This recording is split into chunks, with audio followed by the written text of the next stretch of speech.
Buenas, en este encuentro vamos a hablar sobre educación vial desde los derechos humanos.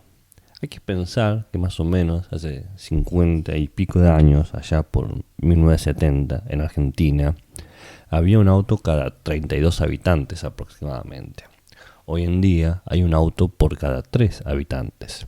Se estima que existen 14 millones de vehículos particulares para 45 millones de habitantes. El tránsito en este nuevo mundo es algo continuo y se utiliza para todos los niveles de la vida.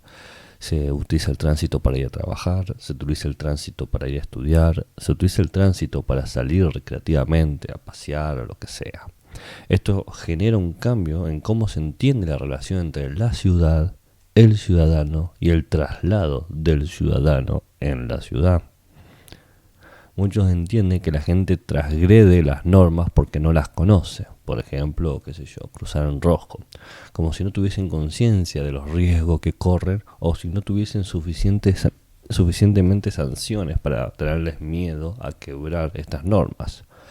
Si esa fuese la realidad, bastaría con divulgar masivamente las normas de tránsito, difundir los datos sobre las muertes y los politraumatismos causados por los choques en la vía pública. Inclusive bastaría con aumentar las penas hasta hacerlas realmente dolorosas para cualquier bolsillo. Pero, y esta es la sorpresa, todo esto ya se ha experimentado y sin embargo, el tránsito sigue resultando inmune a los intentos de transformación.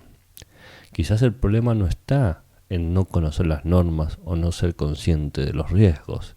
Quizás el problema está en las condiciones que han llevado a que se dé esta manera de circular por la ciudad. Las decisiones de quién está transitando, aún conociendo todas estas cosas, porque decide sistemáticamente llevar a estos riesgos. Pero quizás no solamente las condiciones subjetivas de la circulación, de quién transita, sino en las condiciones materiales de la circulación, de lo que hay, cómo es la infraestructura de la vía, cómo se ha organizado el flujo del tránsito, qué oferta de servicios públicos de transporte, qué calidad tienen estos servicios, qué tan accesibles son. Esta pregunta nos trae a nosotros entonces entender cuál es el lugar de la ciudad. Una cosa que debemos interpretar nosotros que queremos enseñar educación vial vinculada con los derechos es que la ciudad como concepto no pretende en realidad reunir a la gente para que pueda convivir.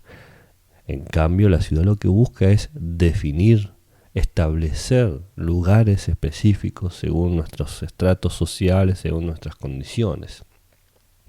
Si se ponen a pensar, ya no existe la lógica tan dinámica de un centro histórico donde van todos sus habitantes a encontrarse. No existe la lógica del cabildo o la lógica de la plaza donde nos reunimos todos a dialogar. Ahora los centros históricos se han convertido en oficinas, en bancos, en lugares de comida, en sedes de representaciones, en hoteles sofisticados. Ningún lugar donde uno pueda estar de manera continua, sino de manera de paso. Entonces, el ciudadano ya no habita en la ciudad, no se vive en la ciudad, sino que se transita, se pasa. El centro de la ciudad es el lugar donde compramos, donde pasamos a hacer trámites, no donde vivimos. Es más, nuestras casas, la mayoría, están en la periferia. El lugar donde se vive está fuera de lo que se entiende como la ciudad, fuera de lo urbano.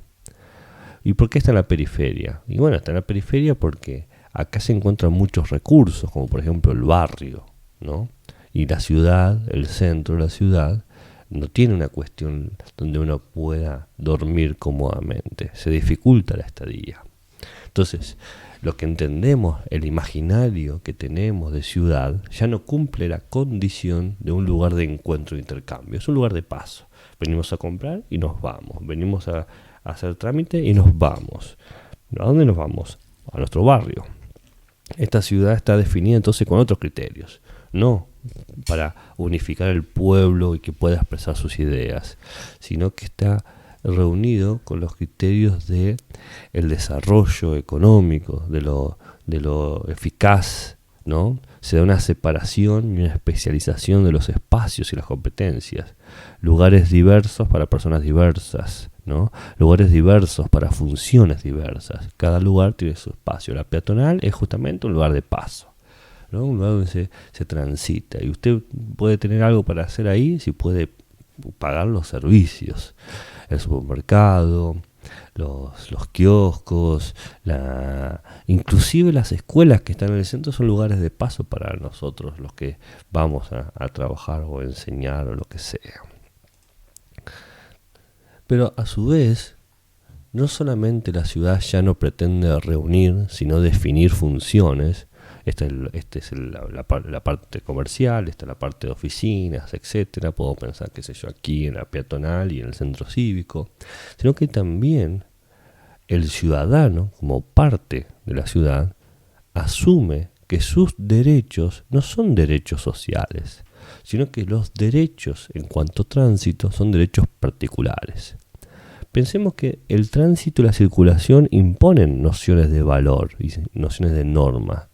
Cuando la gente se mueve por la calle, trata de competir e imponer su propia voluntad. Yo paso primero, yo tengo prioridad. Por ejemplo, esto lo vemos, qué sé yo, en las camionetas que tratan de pasar primero sobre los autos o los ciclistas. Hay una idea de expresar el estatus socioeconómico. ¿Quién merece el paso? Debe estar seguramente arriba de la escala socioeconómica. Hay una idea moral muy curiosa donde no se considera que circular es para todos, sino que se establece la amplitud y el radio de la circulación de acuerdo al estatus cívico. Por ejemplo, circulan primero los vehículos de mayor precio. Esta idea es que circula, o todo lo que se mueve en la ciudad se da en base de necesidades personales. Yo necesito llegar antes y no me importa pasar por el semáforo en rojo. Siento que lo mío es urgente y necesario, no me importa pararme en la esquina o cruzar por mitad de la calle si estoy apurado. Entonces automáticamente se establecen una multitud de intereses y derechos entre las personas que entran en tensión. Porque si yo digo que mis derechos son más importantes que los tuyos y vos haces exactamente lo mismo, tarde o temprano empiezan a entrar en tensión, en conflicto, estas maneras de pensar el tránsito y la circulación. Entonces va operando un conjunto de éticas del tránsito, de lo que puede transitar, de lo que puede moverse, que se expresan en cosmovisiones, modos de ver y formas de pensar al mundo. Dentro de esta gran lógica aparece el automóvil, el vehículo, como un símbolo del individualismo capitalista. Pasa mi auto por sobre el peatón y el ciclista. El tránsito automotor es el correlato material de una lucha supuesta, en donde se reconocen pocos compromisos éticos con lo demás. ¿Cuánto de nosotros sabemos que tenemos que, si bien merecemos el paso como peatón, le dejamos el paso al automóvil porque sabemos que no se va a detener, ¿no? Una cuestión egoísta. Cuando alguien excede el límite de velocidad, no solamente está transgrediendo la norma socialmente construida, sino que demuestra el poder del vehículo. O cuando alguien estaciona en doble o triple fila, expresa la prioridad de su tiempo y su espacio por el tiempo y espacio de lo demás.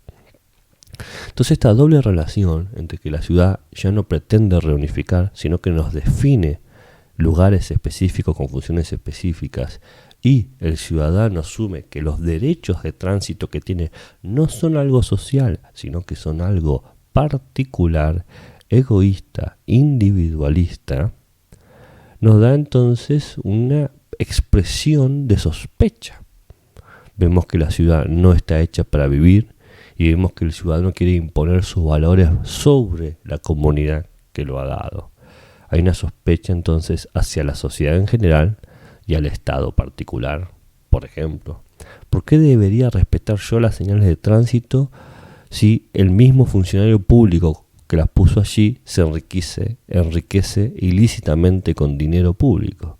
Es decir, ¿cómo puedo confiar yo en las normas si la gente que debería velar por ellas o garantizar que todos las protejamos son gente que opera mediante la corrupción? Esto es lo que se llama la sospecha hacia el Estado. Y esto permite el funcionamiento y la proliferación de mecanismos alternativos ante las normas viales. Se empiezan a crear normas que se conocen en los barrios, métodos de delinquir aceptados. Por ejemplo, se acuerda socialmente, aunque normativamente es ilegal, que existan coimas porque es más barato que la multa. O se acepta, que, por ejemplo, saltar ciertas normas porque nadie las sigue. En esta calle ningún auto para, por ejemplo.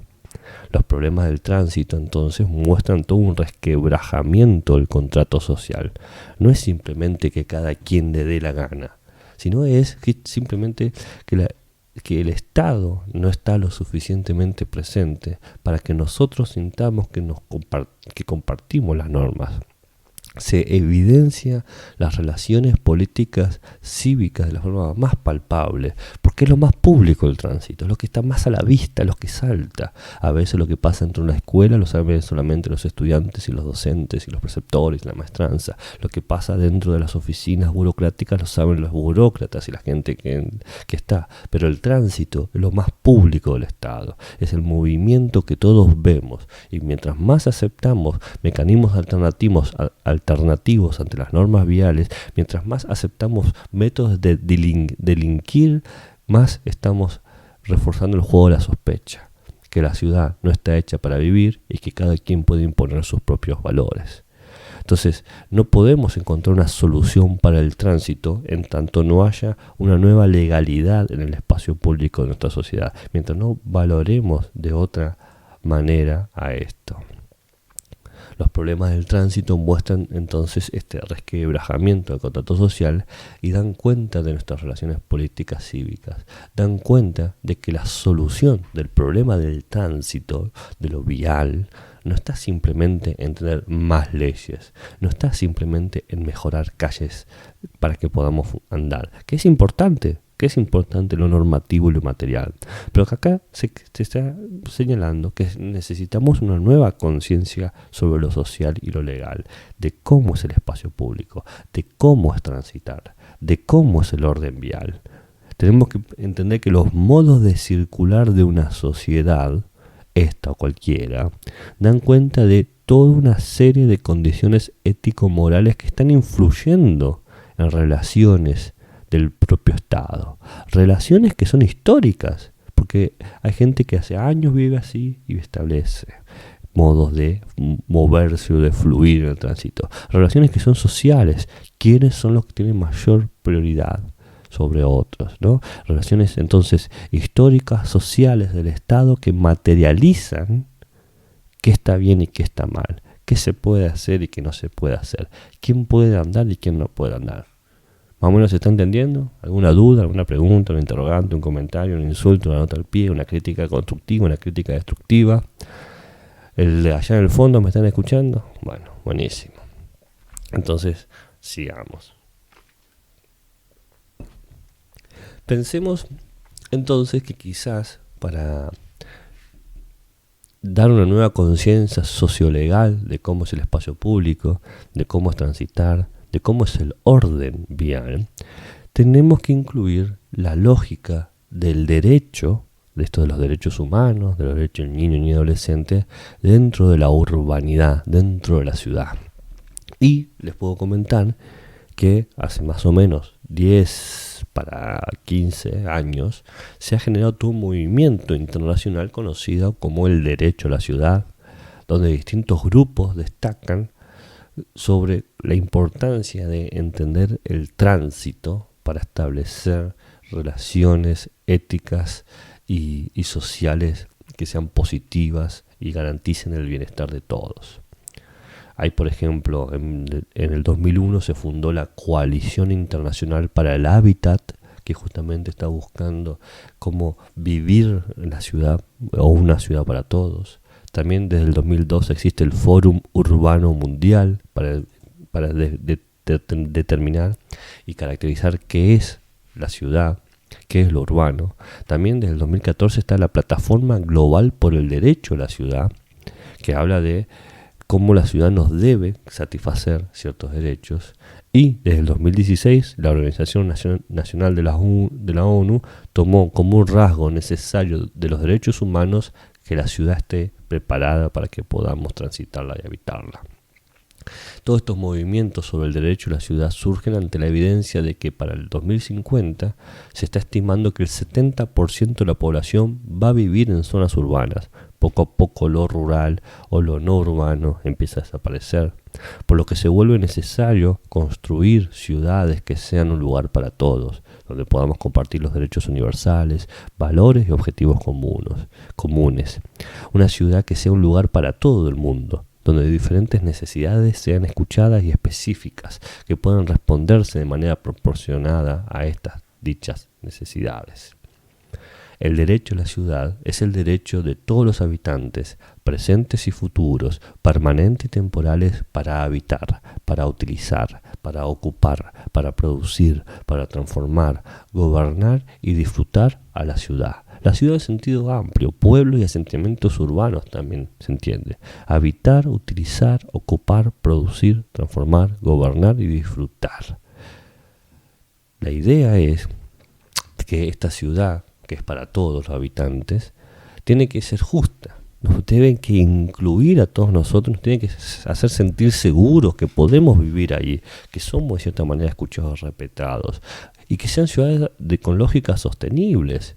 Esto de lo sostenible le podemos poner un pinche en nuestra pared de corcho imaginaria, y cuando hablemos de derechos ambientales podemos profundizarlo. Pero la idea inmediata es que sostenible es que no destruya nuestro lugar donde vivimos y que pueda aprovechar y garantizar elementos como el agua o como el aire para todas las personas que están pensadas en la ciudad, no solamente los actuales. Y para eso la ciudad tiene que ser construida democráticamente, lo que la gente necesita y requiere.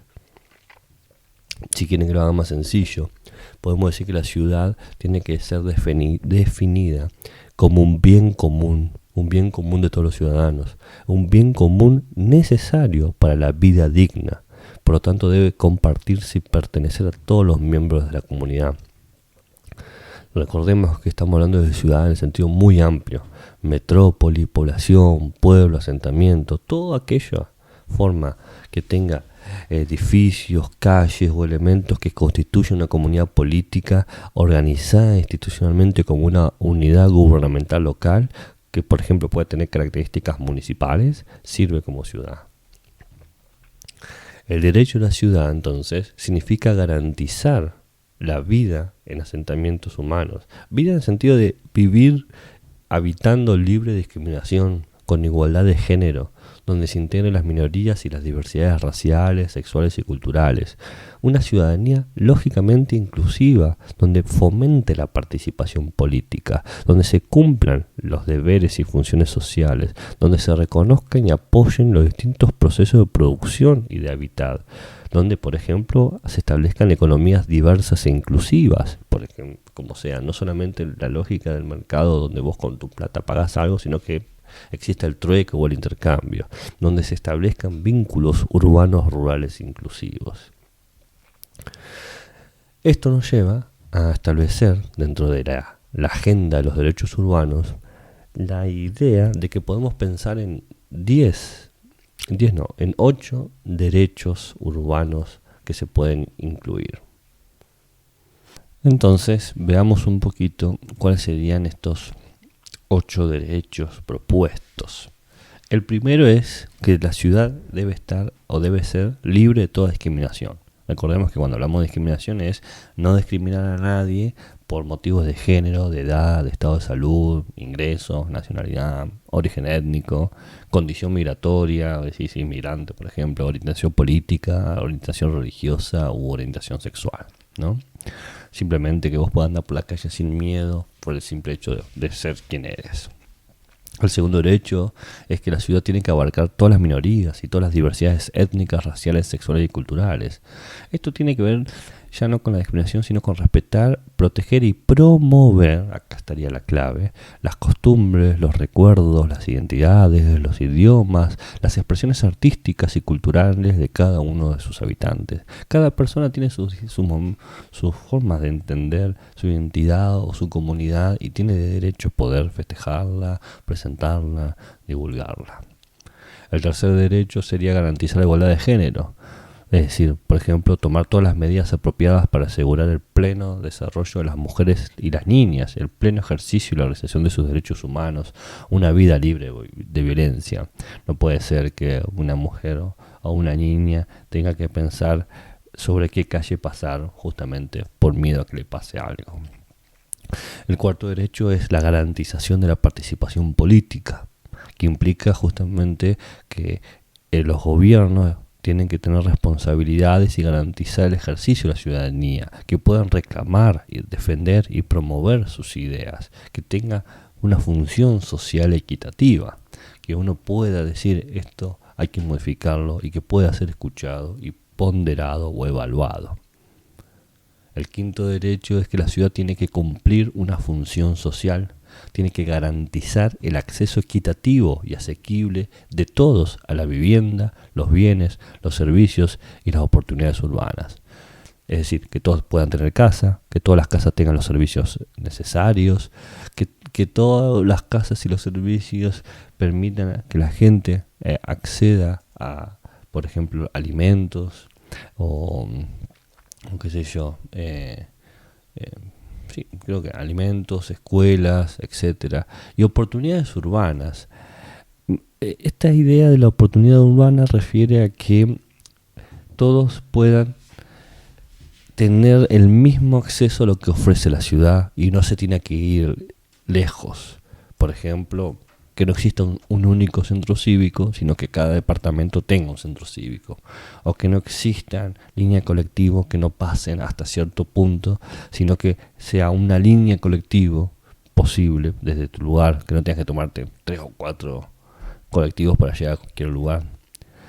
El sexto derecho habla del derecho a tener espacio a los servicios públicos de calidad, que se mejoren las interacciones sociales y la participación política, que se promuevan las expresiones socioculturales, se abrace la diversidad y se fomente la cohesión social.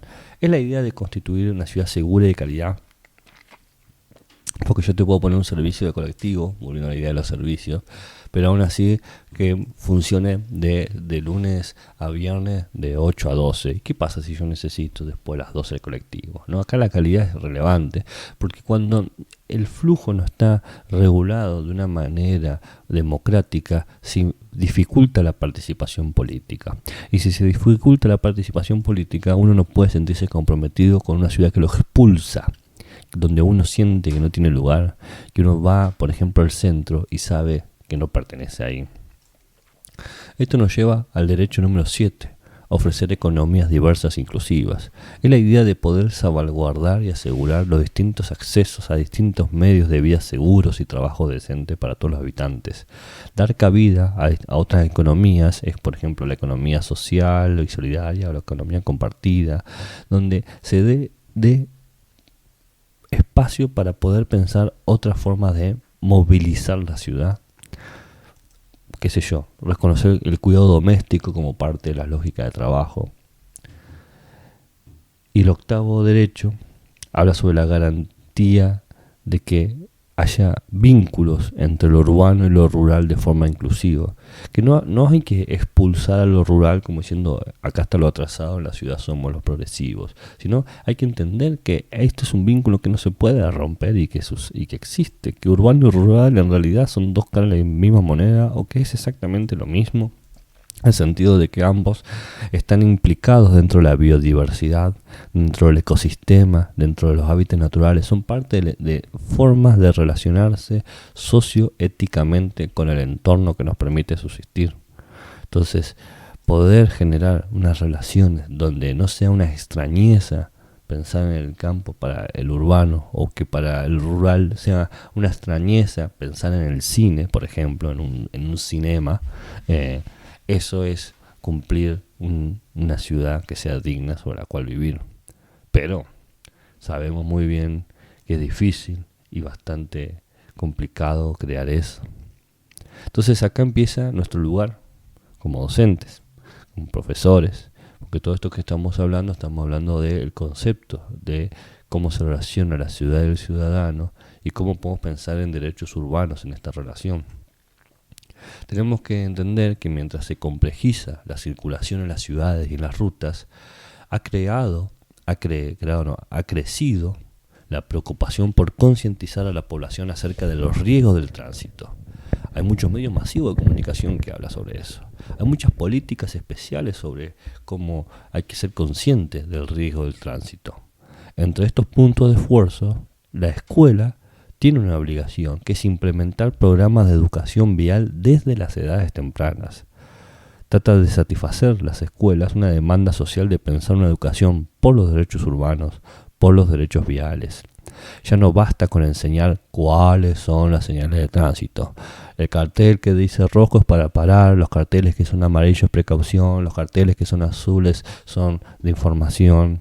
Ya no basta con enseñar la diferencia entre la esquina y la mitad de cuadra. Es decir, se cruza por la esquina, no se cruza por la mitad de cuadra. Ya no basta enseñar cómo usan los semáforos. Rojos pare, amarillo precaución, verde sigue. Ya no basta con enseñar el transporte público, el colectivo se usa de tal manera o tal otra. Es necesario que cambiemos en nuestro proceso de educación la idea que tenemos de lo público, de lo vial y del tránsito.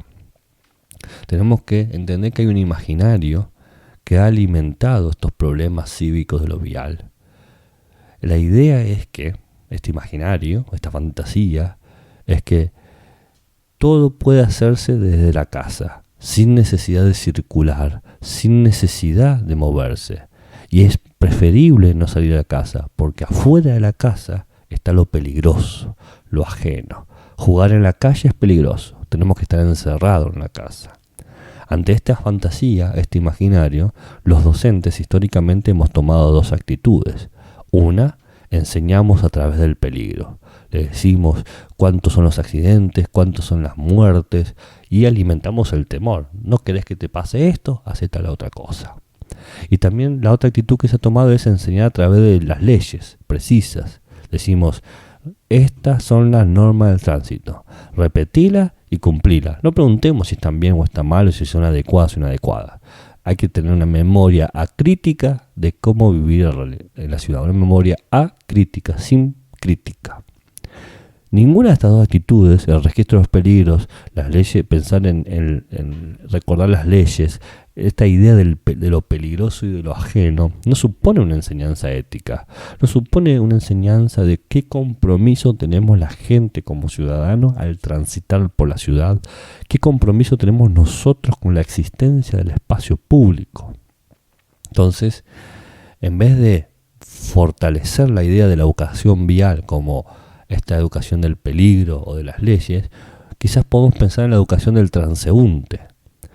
Podemos centrar nuestras expectativas formativas en criterios de circulación, cómo juzgamos el momento de movernos. De esta manera quizás podemos promover un tránsito justo y solidario sobre el espacio público. Podemos contribuir a la construcción de nuevos criterios de circulación, criterios que incluyan la seguridad propia y la de los terceros, criterios que incluyan las condiciones de la comodidad del tránsito y que sea una conciencia de cuánto cuesta y qué tiempo exige transitar. Supone este tipo de educación, una educación del transeúnte, un elemento profundamente ético, porque para ser transeúnte necesitamos aplicar y reconocer nuestros valores. Supone de cierta manera desnaturalizar la idea de que circular es algo natural y que emerge solo, sino que está pensado y que podemos pensarlo. Y, por ejemplo, el automóvil es de por sí un medio de relación social. No solo es un medio de transporte que lleva la intimidad de mi hogar a la calle, sino que es un instrumento de relación entre las personas en los lugares públicos. La manera en cómo nos conectamos con las personas desde el auto es muy distinto de la manera en cómo nos conectamos con las personas en la vereda.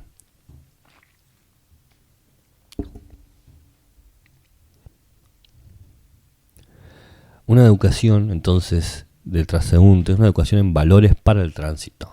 Supone un análisis del espacio público en tanto su uso y en tanto su regulación. Pero también presupone aprender que la idea de la circulación es a la vez un conjunto de derechos y un conjunto de responsabilidades. Entonces, que enseñemos educación vial supone preparar a los estudiantes para moverse por la ciudad, pero moverse con conciencia de los derechos que le permiten moverse, pero moverse con conciencia de las responsabilidades que tienen al moverse. Esto supone prepararlos para participar en los debates que pueden suscitar acerca de cuáles los modos correctos o regulares para circular, qué regularizaciones y normas esperamos que se cumplan.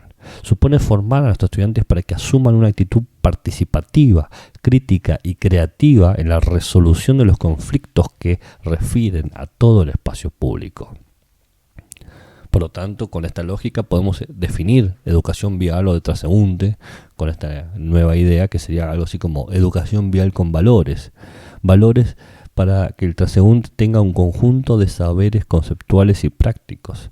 Estos saberes que estén orientados a garantizar su participación pública desde las prácticas viales seguras y una participación que busque el uso y el disfrute de los espacios públicos. Desde el nivel inicial y del nivel primario se tiene que pretender que los niños, niñas y adolescentes y la comunidad en la que participen en todo su conjunto exploren las posibilidades de lo público, que reconozcan el derecho a una circulación libre y segura, que sea parte fundamental de su experiencia cotidiana como ciudadanos. Entonces, si enseñamos educación vial en el nivel inicial y en el nivel primario, es porque se entiende que los estudiantes tienen un rol activo en las propuestas de educación vial. Todos ellos tienen sus experiencias propias de movilidad que comprenden recorridos y conductas viales, comprenden formas de vivir lo cotidiano. Y en esta forma de vivir hay expectativas, hay encuentros, hay disfrutes, hay miedos, hay temores, hay ansiedades. Es más, en estas formas de circular aparece el cuerpo vinculado con el espacio común y se impacta y se desarrolla de distinta forma en la vida. Nosotros queremos motivar la educación vial con valores haciendo foco en el sujeto de derechos, en este caso nuestros estudiantes.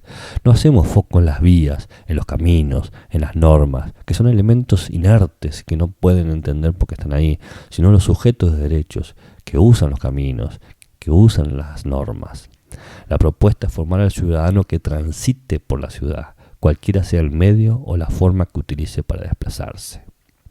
De esta manera, la educación vial con valores, la educación de transeúnte con valores, promueve 5 cuestiones éticas que se pueden abordar en el nivel inicial y en el nivel primario.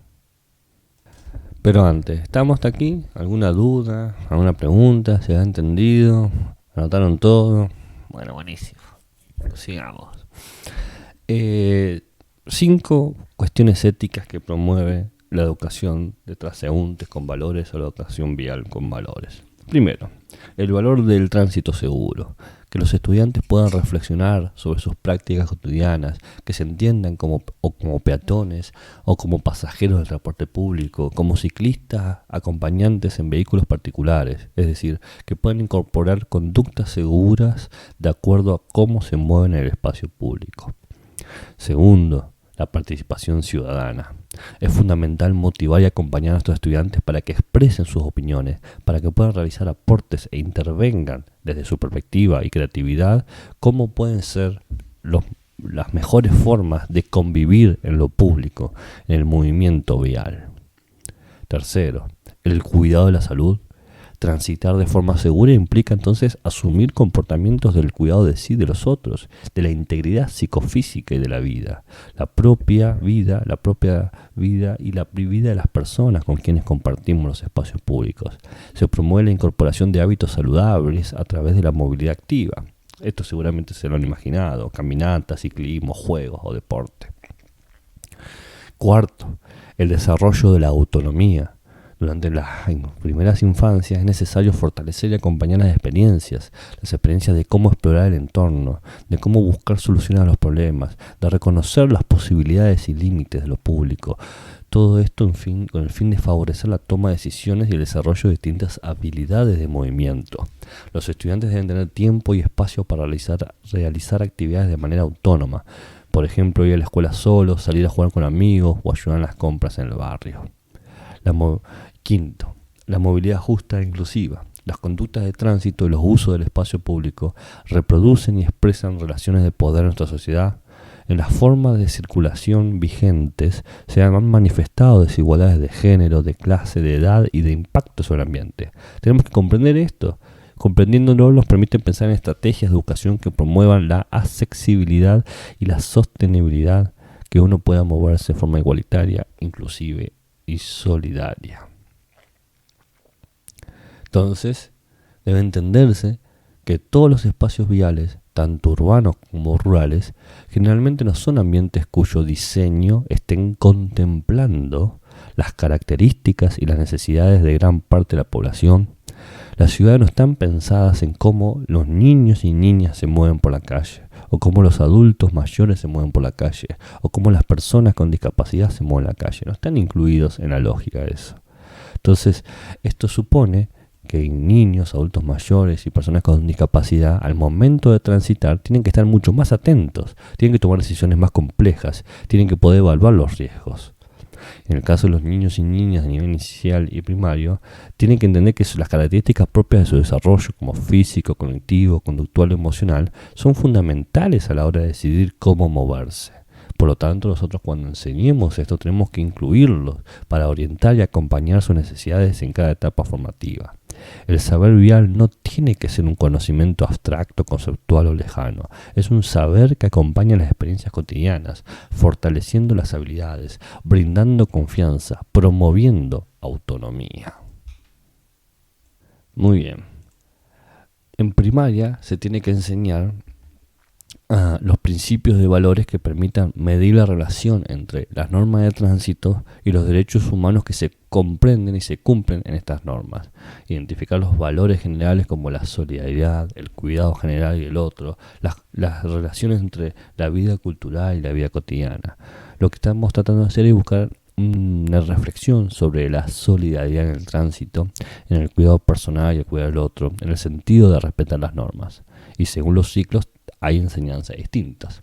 En el primer ciclo fomentamos la idea del peatón, centrándonos en la circulación por la zona escolar. Y en el segundo ciclo fomentamos la idea del usuario de transporte público, centrándonos en los medios que conectan al barrio de la escuela con el resto de la ciudad. Aquí los contenidos para enseñar son 5. Primero, tipos de transportes públicos: el colectivo, el auto, la moto, el tren, el autobús, la bicicleta. Segundo, las sendas peatonales y los tipos de peatones: niño, adulto, adulto mayor, persona con discapacidad, etc.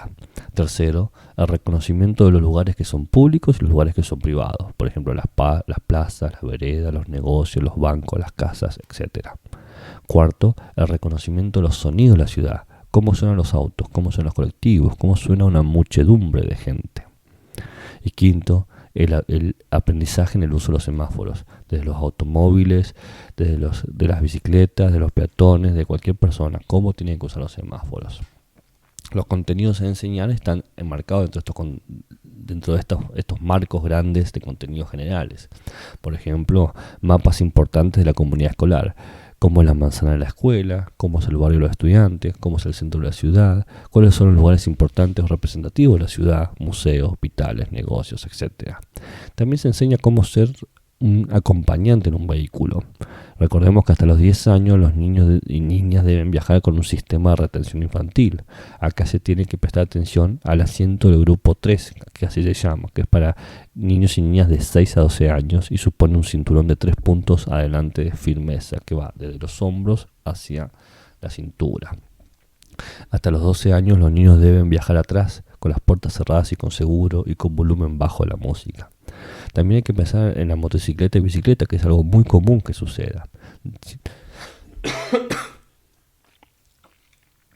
Los niños y niñas tienen que estar siempre detrás del conductor, con piernas en cada lado y apoyadas en los apoyapiés. Si no alcanza el apoyapié, no se recomienda nunca el viaje del niño en moto. También hay que pensar en el uso de chalecos y luces reflectantes, el uso del casco, cómo ponérselo adecuadamente y no trasladar objetos con las manos, sino que estar sujetadas en la espalda. También podemos pensar en el transporte público, cómo funciona el colectivo, cómo hay que esperar en la vereda, cómo hay que formar fila antes de subir, recordarle a los estudiantes que tienen el derecho de viajar sentados, y en caso de que no esté esta opción, con las manos deben aferrarse al pasamanos, nunca sacar las manos a la cabeza por la ventanilla, tocar el timbre para poder bajar en la parada, mirar a ambos lados antes de bajar solo cuando el colectivo está completamente detenido. También si estamos en una escuela que está alejada de lo urbano, podemos pensar en la enseñanza del transporte público escolar de larga distancia, que son las mismas recomendaciones que acabo de mencionar sobre el colectivo urbano, pero se le agrega el concepto de abrocharse el cinturón. También podemos pensar en la escuela, cuando uno va en auto, debe ir un asiento para cada pasajero, colocarse el cinturón, la puerta para bajar o para subir debe estar siempre del lado de la vereda, nunca del lado de la calle.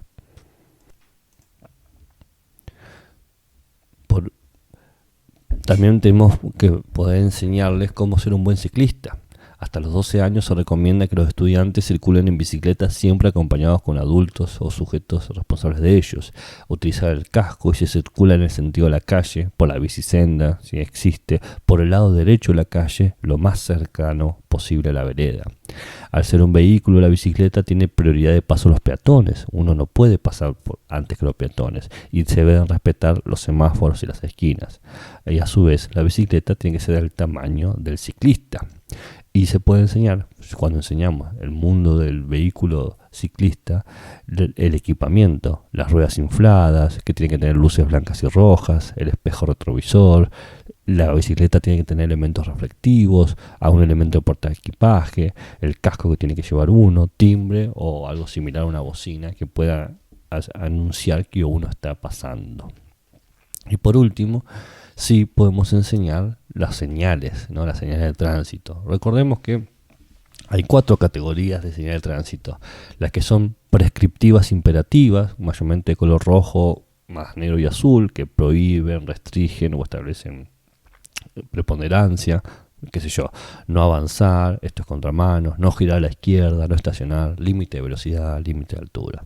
Después están las señales preventivas, mayormente amarillas, que pueden tener un color rojo o negro, que establecen el peligro como precaución o a una particularidad del terreno como condiciones físicas. Por ejemplo, podemos pensar en el cruce ferroviario, el cruce de peatones o cuidado pendiente o altura máxima.